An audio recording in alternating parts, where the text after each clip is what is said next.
Hello, ഇന്ന് നമുക്ക് ഉടൽ എന്ന മലയാള സിനിമയുടെ കഥ നോക്കിയാലോ?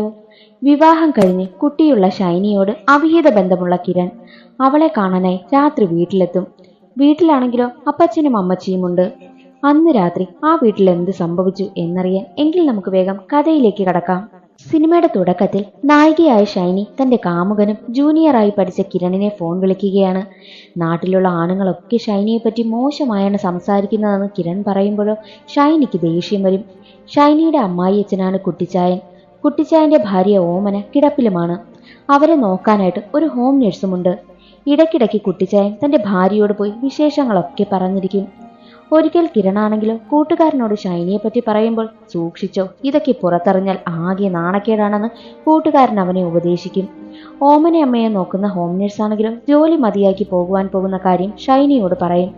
കൊറോണയാണ്, എനിക്ക് വീട്ടിൽ പോകണമെന്ന് പറഞ്ഞ് ശമ്പളവും ബാക്കി വാങ്ങി അവൾ പോവുകയാണ്. പിന്നീട് ഓമനയമ്മയുടെ കാര്യങ്ങളെല്ലാം നോക്കുന്നത് കുട്ടിച്ചായനും ഷൈനിയുമാണ്. ഷൈനിക്കാണെങ്കിൽ മടുത്തു തുടങ്ങി. അവിടെയുള്ള സ്മെല്ലൊക്കെ കാരണം അവൾക്ക് ആഹാരം പോലും കഴിക്കാൻ തോന്നാതായി. ഭർത്താവായ രജി ഫോൺ വിളിക്കുമ്പോൾ അമ്മയെ നോക്കാൻ മറ്റൊരു ഹോം നഴ്സിനെ റെഡിയാക്കുവാനായും ഷൈനി പറയും. പക്ഷെ രജിയാണെങ്കിലും അതിന് തയ്യാറാകാതെ എൻ്റെ അമ്മയല്ലേ, നീ നോക്കണമെന്ന് പറയും. അത് കേട്ട് ഷൈനിക്ക് നല്ല ദേഷ്യം വരും. അതിനുശേഷം കിരൺ ഫോൺ വിളിക്കുമ്പോൾ അവൾ വിഷമമെല്ലാം അവനോട് തുറന്നു പറയുന്നു. മടുത്തു തുടങ്ങിയല്ല, നാറ്റവും ഒക്കെ എനിക്ക് സഹിക്കാനാകുന്നില്ല, രജിക്ക് ഇതൊന്നും അറിയണ്ടല്ലോ എന്നൊക്കെയുള്ള കാര്യം അവൾ കിരണിനോട് പറയും. അടുത്ത ദിവസം അമ്മച്ചിയെ നോക്കാനെത്തുന്ന ഡോക്ടറാണെങ്കിലും ഷൈനിയെ അവരെ നന്നായി നോക്കാത്തതിന് വഴക്ക് പറയുന്നു. എന്നെ കൊണ്ട് ഇതൊക്കെ പറ്റൂ എന്ന് പറഞ്ഞ് ഷൈനി ഇറങ്ങിപ്പോകും. അതെല്ലാം കുട്ടിച്ചായൻ കേൾക്കുന്നുണ്ടായിരുന്നു. അങ്ങനെ ഇരിക്കെ ഒരു ദിവസം ഷൈനി മകനെയും കൂട്ടി വീട്ടിലേക്ക് പോവുകയാണ്. കിരണിനോട് അക്കാര്യം വിളിച്ച് പറയും. മകനെ 2 ദിവസം വീട്ടിൽ നിർത്താനായി തീരുമാനിച്ചു. അതിനുശേഷം അവൾ വീട്ടിലേക്ക് വരുമെന്നും അവനോട് പറയും. കിരണിനാണെങ്കിൽ ഒരുപാട് സന്തോഷമാകും. അതിനുശേഷം അവൻ കൂട്ടുകാരടുത്തെത്തുമ്പോഴോ ഷൈനി ആണെങ്കിൽ അതുവഴി കാർ ഓടിച്ചു പോകുന്നു. അത് കാണുന്ന കൂട്ടുകാരനാണെങ്കിൽ ഷൈനിയെ പറ്റി മോശമായി പറയും. കൂടാതെ അവരുടെ നാട്ടിലെ സേവിച്ചൻ ഗൾഫിൽ നിന്ന് വരുമ്പോഴോ സ്ഥിരമായി ഷൈനിയെ കാണാൻ പോകുമായിരുന്നു. ഞാനാ കൊണ്ടാക്കുന്നത്, അവിടുത്തെ മാവിൽ കയറി വെന്റിലേഷൻ വഴിയാ താഴെ ഇറങ്ങുന്നത് എന്നൊക്കെ അവർ പറയും. അതൊന്നും കിരൺ വിശ്വസിക്കത്തേയില്ല. കിരണിനാണെങ്കിലോ അവർ ഷൈനിയെ മോശമായി പറയുന്നത് ഇഷ്ടമാകുന്നതേയില്ല. കൂട്ടുകാരനാണെങ്കിൽ അവനെ സമാധാനിപ്പിക്കും. അന്ന് രാത്രി തന്നെ കൂട്ടുകാരനെയും വിളിച്ചുകൊണ്ട് ഷൈനിയെ കാണാനായി അവൻ പോകുന്നു. കൂട്ടുകാരനെ പുറത്തു നിർത്തിയിട്ട് രാത്രി ആരും അറിയാതെ വീടിനുള്ളിൽ കടന്ന് ഷൈനിയുമായി സമയം ചിലവഴിക്കും. അതിനുശേഷം ഷൈനി ചോദിക്കും, നിനക്ക് എന്നെ ഇവിടെ നിന്നും ഒന്ന് രക്ഷിക്കാൻ പറ്റുമോ? അത് കേട്ട കിരൺ ആണെങ്കിൽ ഒന്ന് ഞെട്ടുകയാണ്. അപ്പോൾ ഷൈനി പറയും, നീ വിചാരിച്ചാൽ എന്നെ സഹായിക്കാൻ പറ്റും. വയ്യാതെ കിടക്കുന്ന അമ്മച്ചി പെട്ടെന്ന് മരിച്ചാൽ തന്നെ ആരും സംശയിക്കില്ല. ആകെ അവരോട് ഇഷ്ടമുള്ളത് കുട്ടിച്ചായന് മാത്രമാണ്. നമുക്കത് ചെയ്താലോ എന്ന് ചോദിക്കും. അങ്ങനെ ആലോചനകൾക്കൊടുവിൽ അവർ 2 പേരും അമ്മച്ചിയുടെ റൂമിലെത്തി തോർത്ത് നനച്ച് കഴുത്തിൽ മുറുക്കി അവരെ കൊല്ലുന്നു. അതിനുശേഷം റൂമിലെത്തി പേടിച്ചിരിക്കുന്ന കിരണിനെ അവൾ ആശ്വസിപ്പിക്കുമ്പോഴോ കിരണിനാണെങ്കിൽ അമ്മച്ചി മരിച്ചോ എന്ന സംശയമുണ്ടാകുന്നു. റൂമിലെത്തി മരണം ഉറപ്പുവരുത്തുമ്പോഴോ കഴുത്തിൽ മുറുക്കിയ തോർത്ത് കാണുന്നില്ല. അവർക്കാകെ പേടിയാകും. കുട്ടിച്ചായൻ വലതും ഉണർന്നോ എന്നവർ റൂമിൽ പോയി നോക്കി കുട്ടിച്ചായൻ ഉറങ്ങുന്നു എന്ന് ഉറപ്പും വരുത്തുന്നു. തിരിച്ചെത്തുമ്പോൾ തറയിൽ കിടക്കുന്ന തോർത്ത് അവൾ കാണുന്നു. അതിനുശേഷം റൂമിലെത്തിയ ഷൈനിയാണെങ്കിൽ താൻ ഇന്നു മുതലാണ് സന്തോഷം അനുഭവിക്കാൻ പോകുന്നതെന്ന് പറഞ്ഞ് കിരണുമായി വീണ്ടും ഫിസിക്കൽ റിലേഷനിൽ ഏർപ്പെടും. അതിനുശേഷം പോകാനിറങ്ങുകയാണ് കിരൺ. പക്ഷേ കഥകാണെങ്കിൽ തുറക്കാനും പറ്റുന്നില്ല. കറണ്ടുമില്ല. ആരോ ഫ്യൂസ് ഊരിയതാണെന്ന് അവർക്ക് മനസ്സിലാകുന്നു. പുറത്തിറങ്ങാൻ ഒരു നിവർത്തിയുമില്ല. വീട്ടിനുള്ളിൽ ആരോ ഉണ്ടെന്ന് അവർക്ക് മനസ്സിലാവുകയാണ്. അവരാ വീട് മുഴുവൻ ആളിനെ അന്വേഷിച്ച് നടക്കുമ്പോഴും വീട്ടിലെ കോണിപ്പടിയിൽ നിന്നും ഷൈനി തറയിൽ വീഴുകയാണ്. കിരണിന്റെ കാലിലോ ആരോ വെട്ടുകയും ചെയ്യുന്നു. വേദന സഹിക്കാനാകാത്ത കിരണാണെങ്കിൽ ആരാടി ഇതിന് പിന്നിൽ എന്നൊക്കെ അവളോട് ചോദിക്കും. അവിടെയാണ് കഥയിൽ ഒരു ട്വിസ്റ്റ്. അത് മറ്റാരുമല്ല, കുട്ടിച്ചായനായിരുന്നു. സ്വപ്നം കണ്ട് ഞെട്ടിയുണർന്ന കുട്ടിച്ചായനാണെങ്കിലോ അമ്മച്ചിയുടെ റൂമിൽ ചെന്ന് നോക്കിയപ്പോൾ കഴുത്തിൽ നനഞ്ഞ തോർത്തുകൊണ്ട് മുറുക്കിയിരിക്കുന്നത് കാണുന്നു. ആരോ അമ്മച്ചിയെ കൊന്നു എന്ന് കുട്ടിച്ചായന് മനസ്സിലാകുന്നു. കുട്ടിച്ചായനാണെങ്കിൽ അത് സഹിക്കാനേ പറ്റിയില്ല.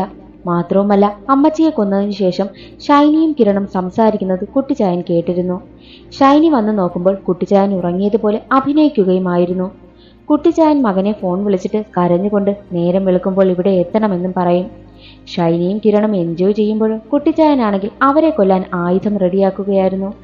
കുട്ടിച്ചായന്റെ കഥ അവിടെ അവസാനിക്കുന്നു. അതിനുശേഷം സംശയം കാരണം ഷൈനിയാണെങ്കിൽ കുട്ടിച്ചായനെ ചെന്ന് നോക്കുമ്പോഴോ കുട്ടിച്ചായൻ റൂമിലില്ല.